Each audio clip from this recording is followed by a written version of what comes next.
All right, everybody, thanks so much for coming. Welcome to the final Art and Art History lecture of the semester. And thank you so much to Pepperdine Libraries for hosting us and sponsoring this talk. Today, we're pleased to welcome Victor Acevedo. He's an artist best known for his pioneering digital printmaking and video work. Since 2007, he has focused primarily on video and the creation of electronic visual music, while also producing limited edition prints drawn from his moving image practice. His hybrid, metaphysically inflected imagery blends geometric abstraction and occasional figuration. A desktop computer art trailblazer, Acevedo was among the earliest artists to use pre-Windows and pre-Mac personal computer software for fine art in the early 80s. He has exhibited in more than 135 group and solo shows across the US and internationally since 1982. That's so impressive. I had no idea. Victor's a mainstay in the digital art space in Los Angeles, so we're really happy that we could bring him in today. But 135, that's incredible. He was born and raised in LA and studied studio art and art history at the University of New Mexico, later continuing his undergraduate work at the Art Center College of Design in Pasadena. Pleased to welcome Victor Acevedo.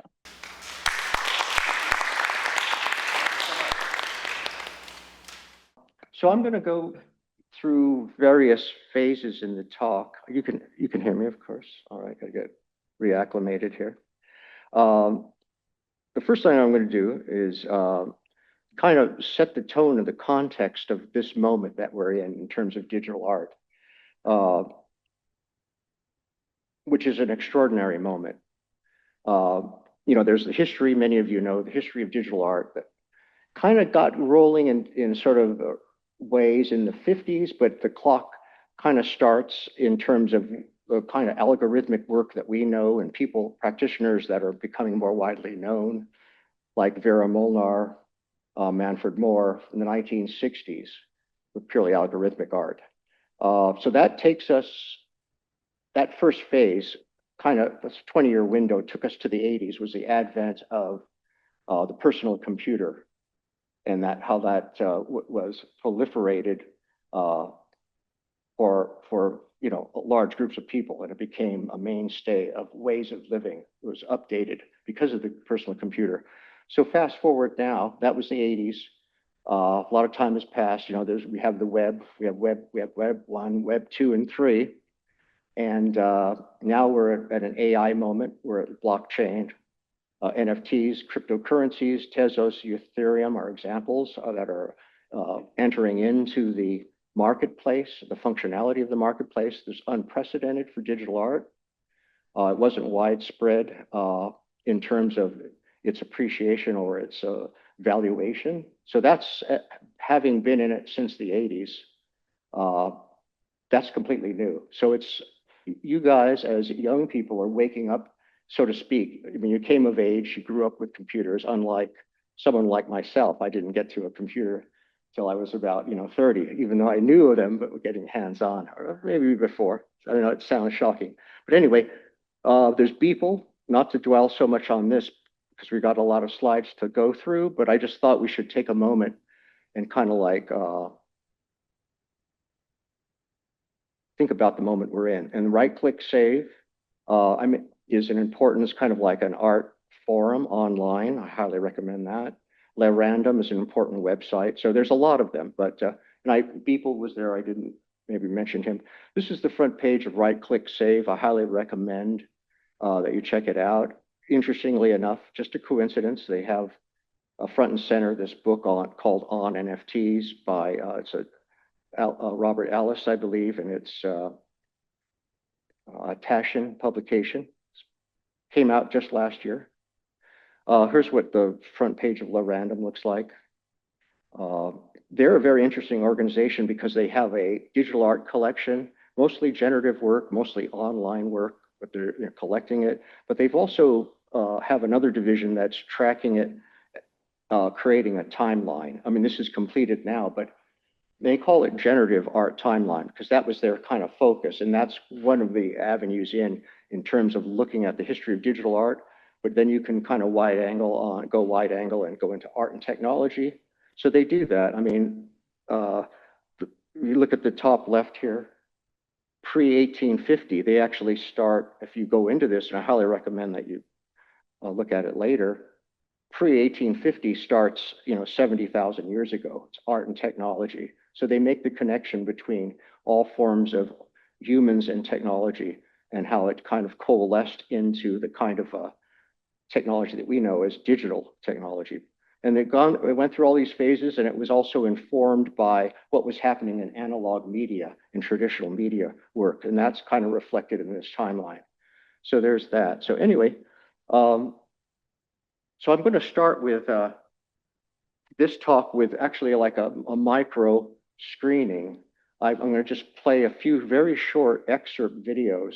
The first two are using AI. That's when I have this ready. This one's called Recollector, and it's sort of about memory. So let's see, let's play it.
Okay, the next piece is also using AI, and these pieces are kind of what I'm unofficially calling hybrid AI, in that they have bits of live action, they have bits of traditional CGI, as it's called, computer graphics, and then part of it is AI generated.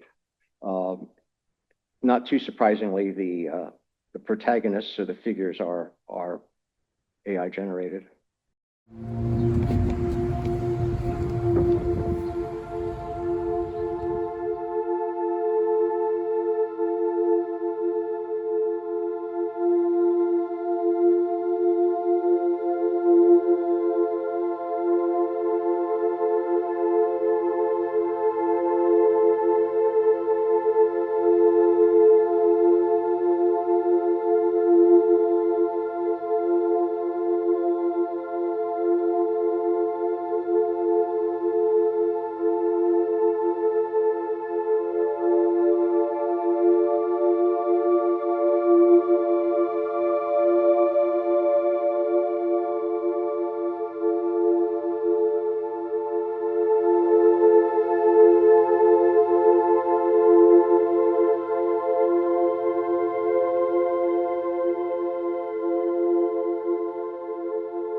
Okay. I wanted to say a few words about this. And by the way, the AI app that I'm using is called Runway Gen 3 Alpha. Some of you may be familiar with Runway. There's a lot of AI apps. I selected Runway because I work with time-based imagery, video. So it's a great app for that, but there's a good handful. I just wanted to point out the music was in two parts and the video has two sections. Rachel Catlin did the music for the first part, kind of that sort of drone. And then the second part was by James Allen. It's very electronic. It was a modular synthesis generation, and it was from a live performance at a place called LACTA, or Los Angeles Center for Digital Art. So that was kind of fun because we did a live show there with a live mixed video and his modular synthesis. So with his permission, I added it into the part two of this video. And then this is kind of an interesting thing that happened just as I was assembling this keynote. Some colleagues of mine that are based in Singapore, but they're also working in China, and a little bit of that video.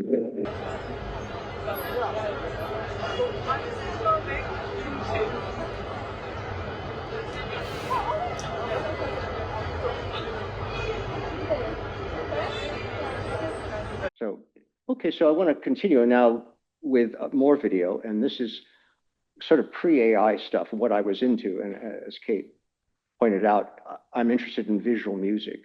So that, and we'll look a little bit deeper into that. But so this is kind of in the spirit of that lineage of visual music. And this one's called Anonymous Ambience. And this is also a collaboration with a electronic musician who's referred to as a circuit bender. If you guys know circuit bending, where an example is if some toys, children's toys that generate sound, they kind of like open them up, take them apart, and they turn them into musical instruments.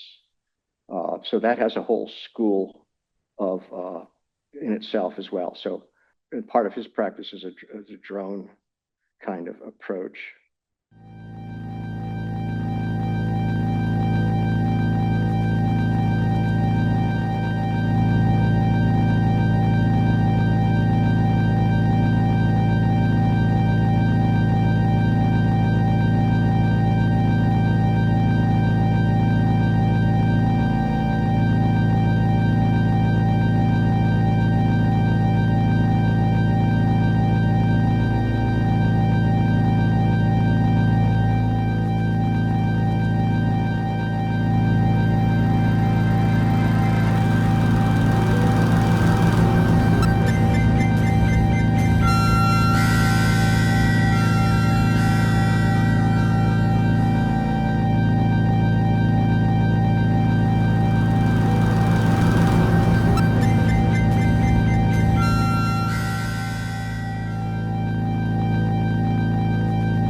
So now the next one is based on, it's from the same musician, Igor Amokian, which is his kind of like stage names, if you will. His real name is Chris, and his first name. So anyway, this next piece was the prequel to this one. And the soundtrack you hear is a live performance. And this is where you really get into the circuit bending. You know, it's more sort of noisy, but it's, you know, part of this spectrum of music that appeals to me. Drone, sort of harmonic noise, if you will, as well as other forms. But anyway, it's a live performance.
I believe this is the last one in this opening series, and I wanted to share a little bit different approach. And this is also, I worked a lot with musicians. Originally, this was kind of like a music video, if you will, but I videotaped this live performance of a guitar, electronic guitar, once again, drone-like approach, but with trumpet. So it's this kind of a hybrid approach. And of course, you see the overlay of my geometry, and it's edited to sync. It goes into sync and slightly out of sync. That's where the visual music comes in, is the idea of the synesthesia. I'm using that as a sort of a touchstone for how to edit these, where it's not traditional editing where the music's in the background and we see, the visual. There's this tight connection between the actual audio, and the actual video in terms of points of cohesion and accents and all of that, and representing music through graphically, through visual form. So anyway,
okay.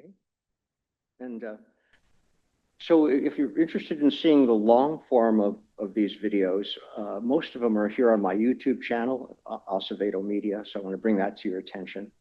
That once again, they're short excerpts of the ones that I did play. Yeah. Oh yeah, this is what I wanted to say about that piece. Some of the syncing and some of the sort of modulations of the geometrical forms is done with a software called VDMX, which is what VJs use, visualists do to manipulate imagery for a live mixed projection. So I found that it was a great tool because you can record with it. So I brought those live mix sessions, or the output from those sessions, into the studio, if you will, into the post-production timeline in Premiere. So that was kind of fun to kind of bring those two sort of workflows together. So I talked about electronic visual music. How many of you are familiar with electronic visual music at this moment, have heard of it, or a few hands, okay. So the form is, let me just jump ahead, has a long history. Some of you may have heard about this. This book might even be in the library. This is the catalog for a major exhibition that took place in 2005, 20 years ago now. But it was called Visual Music, and the full title of the exhibition was Visual Music, Synesthesia in Art and Music Since 1900. And it was at MoCA, and then it traveled to the Hirshhorn Museum in Washington, D.C. So And I was kind of clued up to visual music when I took a class with Gene Youngblood at Art Center called Design. It was a class based on his book, Expanded Cinema, which we'll touch on a little bit more later. But so what came to me was to update the name of the form, uh, call it electronic visual music, and the acronym is EVM. And so much of, as you guys know, in dance music, you go to dance music events, there's visuals, and dance music is also been updated to EDM, electronic dance music. So I thought the perfect counterpart, EVM, EDM, the visual counterpart has a name and it's updated and it's built on the history of visual music. And let's jump ahead here. So I first thought of it in 2013. If you look at the bottom left, I was working with I was kind of into the drum and bass thing because I went through a period of doing live projections and primarily in the drum and bass and dubstep space around 2012 or so, 2012. And anyway, we were cooking on doing a like a monthly event and calling it EVM Lab. So that's when I first kind of thought of that, but we didn't do it in the end. We didn't get the funding we needed. But at the top left, later, 6 years later, I did the first public event using that term. So it says a special evening of EVM, electronic visual music. And this was at Los Angeles Center for Digital Art. So, and these are pictures on the right that kind of are snaps from that event, live projections and live electronic music. So, and then I just wanted to point out though, then years later, 10 years later, 2023, somebody tuned into it. Dave Palings from the UK published a book. You can get it on Amazon, Electronic Visual Music, The Elements of Audiovisual Creativity. So I was thinking, yeah, it's slowly people are tuning into it, getting behind it as a form, as a name. So there's that. And so synesthesia, I might speed up a bit and then we can come back to things, or maybe we'll touch on these in the Q&A. How many of you are familiar with synesthesia? Okay, a few hands coming up. Okay. Anyway, so just for those who are not totally familiar, this is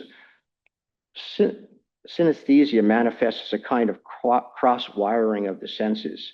For example, when someone hears sounds or reads words, they might perceive them as colors. Sometimes words can evoke tastes.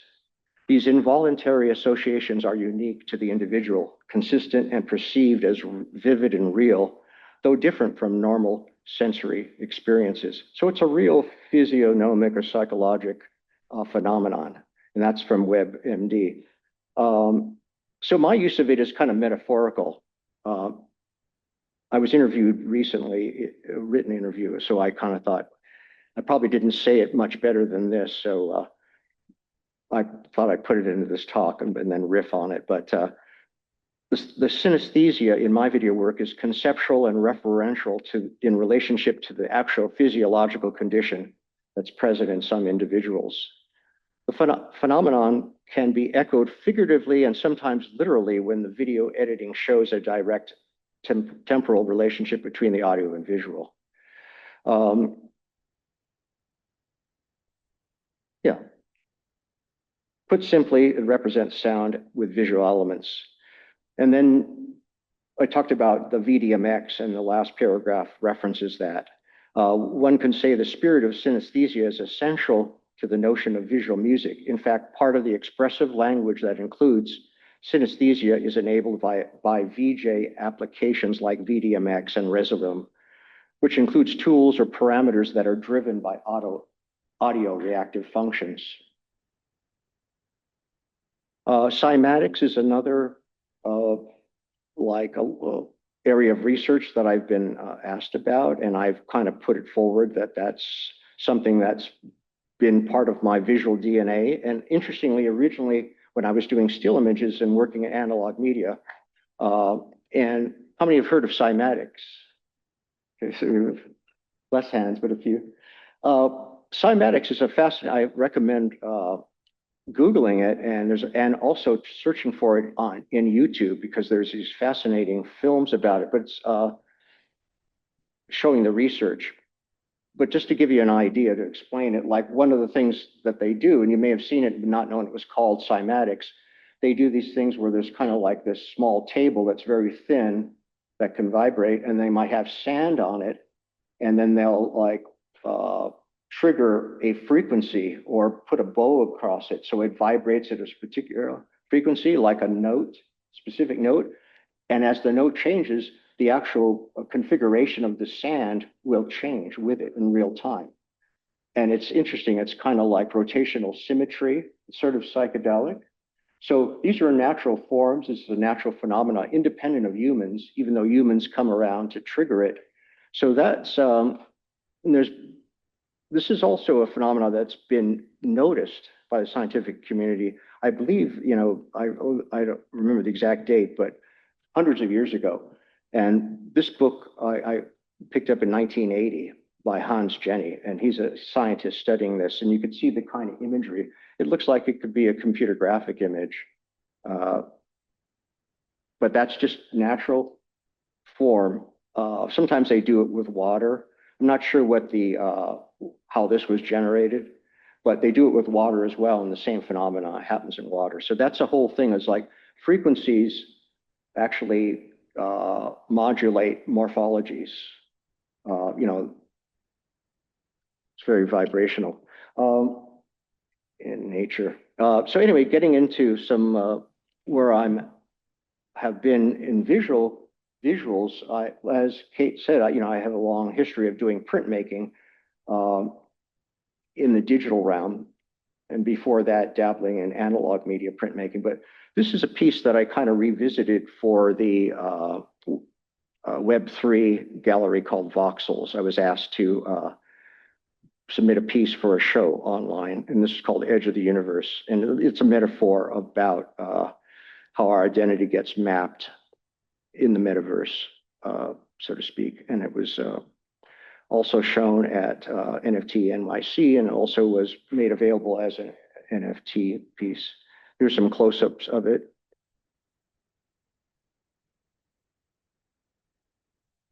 It's another piece that was revisioned. Originally, we did it in 2001, and then when I was asked to by the same group called Searchlight.art in 2021, I thought, oh, let me update it so it would work well for the aspect ratio and for how they wanted to place it in a web gallery online web gallery called Decentraland. And that was also shown at NFT.nyc.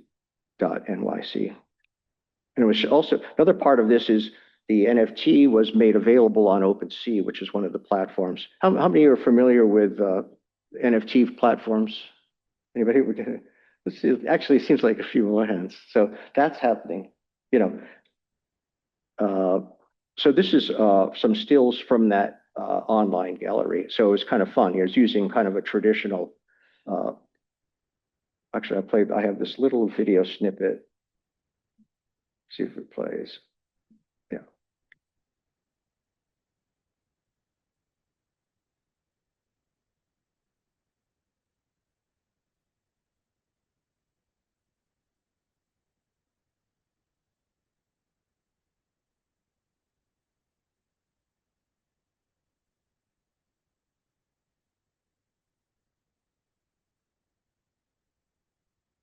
Yeah.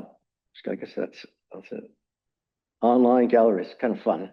And you could use it just on your desktop, or you could put on a headset to interface with it. This was another group I'm involved with called Techspressionists. They're international, but a lot of the main group are based on the East Coast. And this was a project. It was a kind of online kind of city center, if you will, kind of a courtyard with a lot of galleries, virtual galleries, and it was called Cyberiana. So you could see some of this imagery, like this green piece right in the foreground, you might remember in the video piece. So this is that idea of the visual stills can be generated from the time-based pieces. I used to, for a long time, I would just specifically build a single image, like a painting, then do another one. But now my focus is on time-based work, and then certain moments in the video work as a still image. Not every frame does, but certain ones just click in as if they were consciously composed like a painting. So some more views of that gallery. Okay, so I'm flipping back now. We're going to kind of, here's the back, starting the backstory section of the talk. I wanted to share with you some sources and influences. Like when I was a student artist, when I was just starting. Okay. And so I took my first sort of, well, let me just say this. Some of my earliest memories when I was just a young child was of drawing. So I just kind of did it spontaneously, very naturally, from one of my earliest memories, maybe age 5, but I didn't pursue it, until I got older. And so in 1977, I decided to, go, I think that's my calling. I'm going to go into the visual arts. So I was born in Los Angeles, but I moved to Albuquerque for a while. And there I studied at the University of New Mexico. So, but around that time, one of my biggest influences, I know many of you recognize this artist, M.C. Escher. And I was just, intrigued and fascinated by his forms. And that piece on the left, called Smaller and Smaller, is actually a result of a woodcut. You see the wood block on the right. So he carved all that. It's amazing craftsmanship. And it was actually built up of, I think, 2 or 3 wood blocks. The center center section is a separate wood block, and maybe this one goes around like in rotational symmetry. Another thing about this, I didn't think of it at the time, but as I got into digital art, and I look back at this and I go, wow, this is very digital in concept. It's very fractal-like, self-similarity across scale. And how does that coincidence happen? It's mathematics. Mathematics is the thing that ties together the 2 different kinds of approaches to visualization and the kind of metaphor it is using geometry. So I was very avid about, as I became an art student, like I want to get to. I didn't know how he made those patterns, basically. So I found out that he had a foundation in Den Haag, Holland. He had passed away, Escher did, in 1972, but they put a lot of his papers and his artifacts, they kept him in this foundation, and his family got it together. And it was actually at this Gemeentiel Museum in The Hague, Holland. So I went there and I got permission to make transcriptions of his notebooks. And this is just one that I thought jumped out at me. I mean, his birds and fish and his insect patterns are called zoomorphic tessellations. They fill all space on a 2D plane. Here again, I thought to myself later, wow, this is like a digital paradigm. It has plot points like spline vector graphics. You can, if you look closely, you see the dots periodically along the perimeter of the insect, and they're connected by these Bezier splines, if you will. And also the grid is kind of like pixel locations of raster graphics, discrete, like pixels, basically. So it's kind of like even though it's done with a pencil on paper, it's like a digital paradigm. And this is not really highlighted that much in terms of what's the precursor to digital art. So I like to point this out. That is, you don't want to leave this out. I mean, it's pretty amazing. I think it's pretty amazing. So towards that influence, I thought, oh, at the time I was working with oil on canvas or acrylic on canvas. So I made this large painting using the zoomorphics, but kind of like, I didn't want to copy Escher exactly. So it was combined with a kind of a neo-expressionism. This is called Slated Breakfast. And there's me, 1981, looking quite young compared to now. So it's a very large painting. I still have it, actually.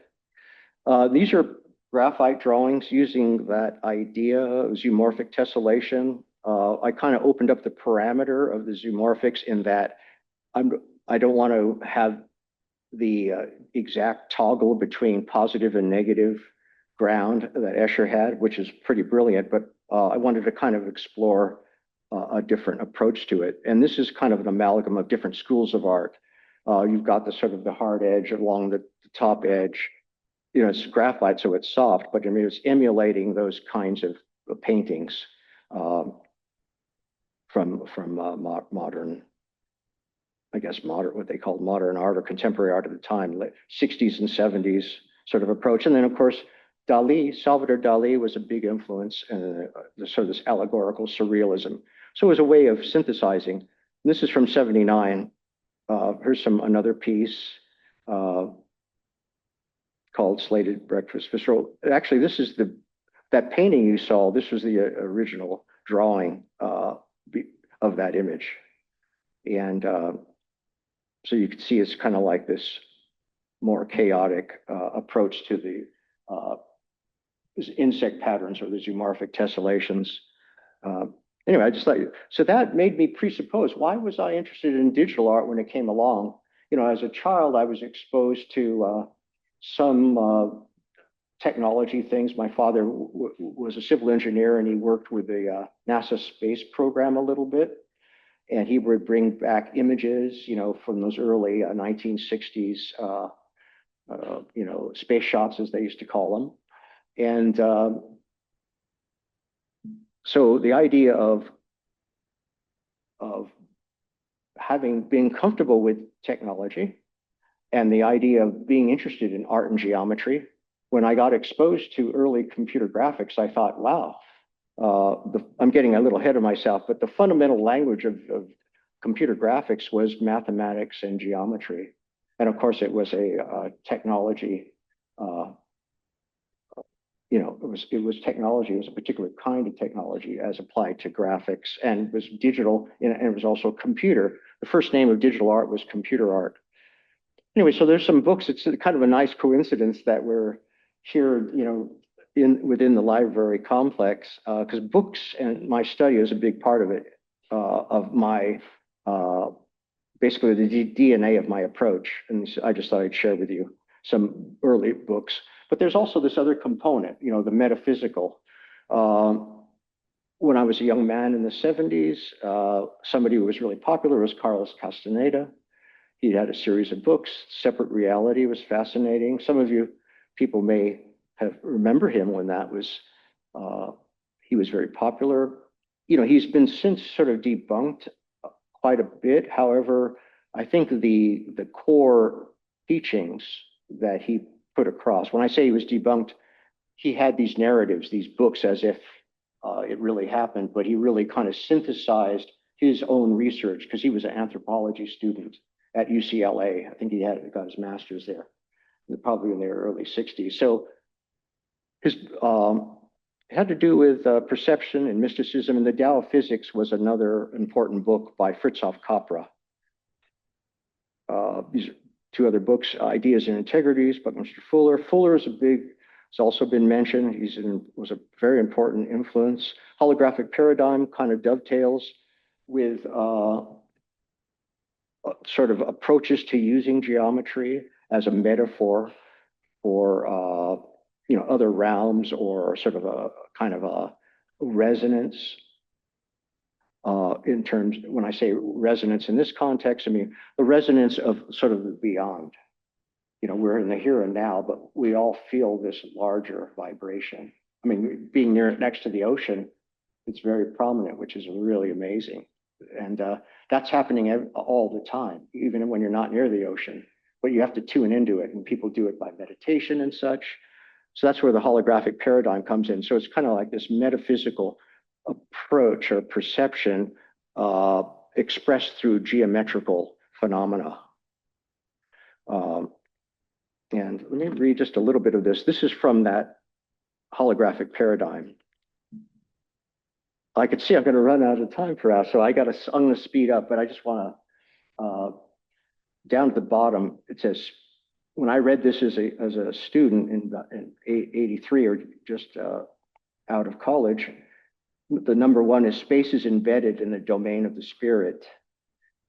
Two, this is a six-dimensional Euclidean space rather than just the three-dimensional Euclidean space that one perceives as the purely physical level of consciousness. So Tao of Physics, I'm going to speed up because I want you to at least see all the images, so I can't talk about them all. And this is in the Tao of Physics, there's a void matrix that came out of this sort of description of the substrate of reality we find in Buddhism, Eastern mysticism. So in the back of synergetics, this diagram really stopped me in my tracks, which is this, I thought it was a great metaphor for the void matrix, and it was kind of a network based on this vector equilibrium, or this omnitriangulated matrix. And this is an object nested in it. It looks kind of like a cube, but it's another kind of polyhedra. So I thought, yeah, this is a perfect metaphor for objects in the field as a net, expressed as a network. You know, there had been field in painting before, in visual arts, color field, you know, using color contrast. So this is like a pen and ink drawing based on that research. So aforementioned Gene Youngblood, I was introduced to his class at Art Center, and I took the class. And that's when I found out about computer graphics in 1980, and I took it again in 81. And he had written a book called Expanded Cinema, and I'd never seen anything like this before. Ed Emshwiller, seeing this piece called Sunstone on the left. It's still on YouTube. I recommend checking it out. It's very much of its age. It's simple by today's terms, but at the time I was like amazed. I'd never seen anything like it. I go, yeah, I want to get into computer graphics, computer art. So these are early, some of my earliest attempts. I went with paint systems. So this coincides with the desktop revolution, the personal computer. So paint systems became available, and then also 3D modeling on the desktop. And this shows you kind of in one slide the relationship between analog media and digital. So there's photography, there's this sort of tracing on the top left, blue ink, and then there was this start of an oil painting using that overlay of like a void matrix overlay, or a vector network. But I didn't finish it because by then I was into computer graphics, and so I kind of realized it in a more sort of exact way. Image on the bottom right, and that's called Ectoplasmic Kitchen. And there's the original photograph. These are just some studies. So this workflow was a combination of paint system. Well, this is actually a 2.5D system where you can draw polygons and fill them in with color. So I was assembling these figures with kind of planes that were catching light to sculpt them in a 2D form. And this is probably the most well-known piece from this series, Ectoplasmic Kitchen. So it combines the influences that I've shared before, the zoomorphics of M.C. Escher, the spherical geometry of Buckminster Fuller, and an everyday scene. I suppose there is a little bit of surrealism there, but that was another part, is like every everyday moment can be a springboard into sort of cosmic consciousness, if you will. So that was sort of maybe not in such lofty terms, but just as I'm talking fast and trying to get the point across, you can kind of put it like that in the moment. And this is the red image on the left is a sort of a flyer for my very first public showing of computer graphics, 1988 in Pasadena, Glendale Brand Library. So this is kind of fun. These are, it's a floppy disk, and these are little thumbnails of these pieces that I was working on. So these are the days of floppy disk. Probably only a few of you remember these. And here's the piece that was being made there. And then this was another series called the Wired Couple series. So I'm using those spatial articulations of polyhedra, close packed forms. In this case, these are called truncated octahedra. So so that's another thing is space frames. Like Escher had 2D contiguous all space filling tiles. You can see it on the right here. But then you can have all space filling polyhedra that fill all space edged face to face. And so that's a whole area of study. So underlying these images is a preoccupation with creating a graphical metaphor for space and how we populate a space and interact with energetic events that might be metaphysical or not. And this is another well-known piece called Tell Me the Truth. These are some from this period. You can see the dates, 1989, 91. Variation using the geodesic sphere. So this is on object, aforementioned. This is a blockchain platform. They sell tokenized images. So, I mean, this is unprecedented that people would want to buy digital files. And there's a lot of theories on why that is. I mean, younger generations just grew up with virtuality, with gaming. Gaming is very real. So the idea of possessing something, collecting something in a purely digital domain is not that crazy. That's one part, how I look at it, because, it came out after me, meaning all this sort of developed way after I started as an artist. But it's been, gratifying that, digital art was hard to sell, but I'm starting to make sales now.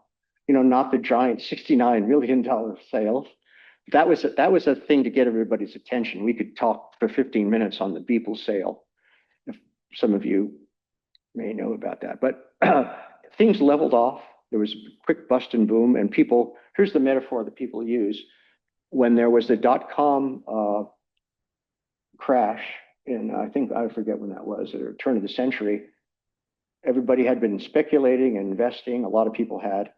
And then, the same, Web 1, websites and all this commerce on it was going to happen, but it kind of like just, basically there was a crash, but the internet didn't go away.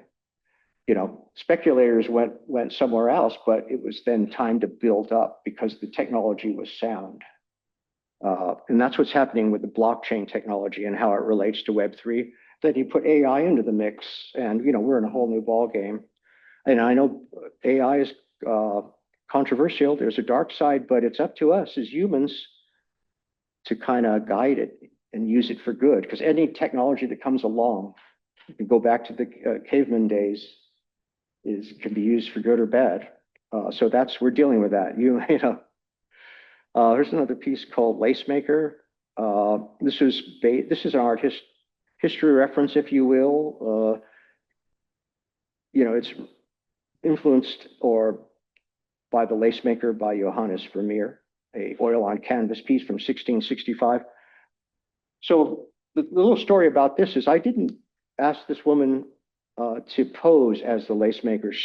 I was at a New Year's Eve party in New York, and her little necklace had fallen apart, and she was putting it together, and she was focusing on that. And then having known the lace maker, I go, wow, in that instant, I go, she looks like she's the lace maker. So I took the photograph, and then I added this geometry that kind of has those illusions as well as everything else. So, am I blowing through Q&A time?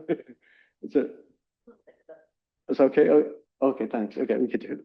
Well, I'm going to hang around after this, so you can come and ask me, directly. This is another piece, NYC 83. So you can see my concept. These are still images. So that kind of synthesis of geometry and figuration, everyday life. So self-portrait, it's kind of a virtual object. So in working with, sort of EDM visuals, a new body of work emerged out of my practice, which was kind of non-objective, purely abstract, non-figurative. And then this is a computer graphic model, but it's tweaked out, kind of this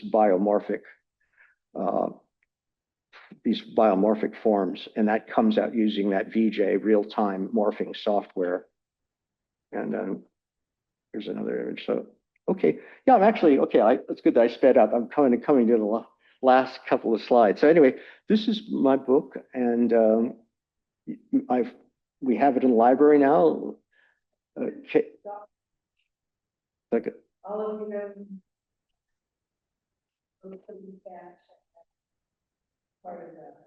you could go and check it out. Yeah. So there's that. And that, it's a more comprehensive accounting of what I've shared with you. Like the whole title is Acevedo in Context, Analog Media, 1977 to 1987, Digital Media, 1983 to 2020. Of course, that's when I wrapped the book up, right? And I published it in 2022. Of course, a lot of things have been happening in the last 5 years, but they're not in this book. So I'll have to go do a second volume. But it's also available as an ebook on Amazon. So those of you who are interested in that. And then I want to share this with you is what I'm working on now is I co-curated an exhibition that was staged at the Barrett Gallery at Santa Monica College last year, 2024, and we're making the catalog. So as a co-curator and also, I'm involved with digital publishing. So I'm doing the design on this. So this is a book that's going to be coming out, if not late December, it'll be coming out early January, we hope. And just a modest 100-page catalog for the exhibition, and also this festival of events that were in Santa Monica called the DNA Festival. So that's the cover. So I just wanted to kind of plant a seed about that. So let's see. So it comes full circle. You can find me, email, my YouTube channel. I'm on Instagram, I'm on X, and I'm on LinkedIn. So anyway, thank you so much for your attention.